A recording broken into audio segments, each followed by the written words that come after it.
And going in the direction of like the impact, what's going to happen long term for the league, it seems like Clark's arrival is coming at a perfect time now. The media rights deal's up next year.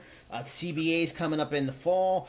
If Caitlin does help to lift the league up and with bringing her popularity, bringing new eyeballs to the league, and takes the league to another level, do you think the CBA becomes a huge story as maybe the WNBA athletes kind of maybe take a stand on wages, on other benefits that are kind of long overdue, if the WNBA does hit a new interest peak I this think year? that's the direction that things were going even before she got into the league. Obviously, a lot of the kind of metrics that we look for to show popularity were headed in the right direction with the WNBA. And now Caitlin Clark and these rookies arriving to the league has really just escalated, elevated all of those to a whole new level. And we've seen that already because the WNBA is basically implementing full-time charters earlier than anyone really expected. They thought that would have to be collectively bargained over when the CBA negotiations would be going on for the next agreement. But instead, it's going to be happening this season. So that really kind of shows a little bit of insight of like this league is headed into such a promising direction and it's experiencing such exponential growth,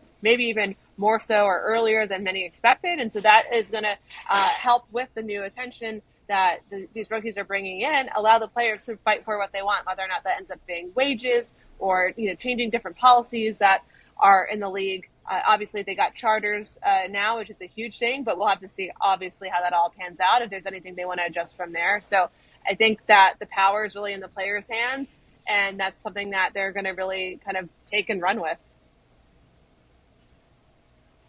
And going by how well the numbers did for college basketball because of Caitlin, all these different plays, but obviously what you get best case scenario, and maybe not the title, but Caitlin, Steph Curry in WNBA, and she takes the Fever to the finals. They lose or whatever. Best case scenario, the numbers for the season are great ratings, the revenue, the tickets, everything's great.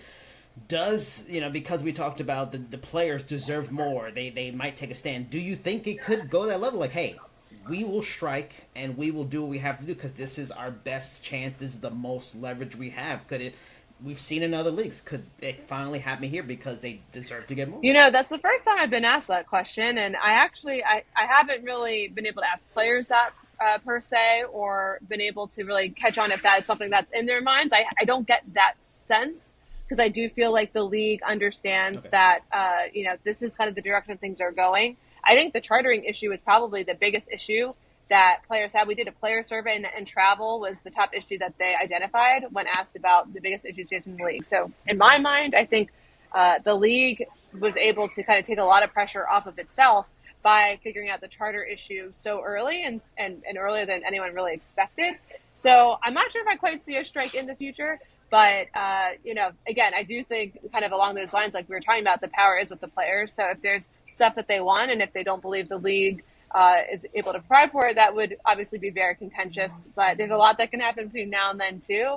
And we do know that the league seems to be really excited about its business transformation and how things are headed in that direction as well.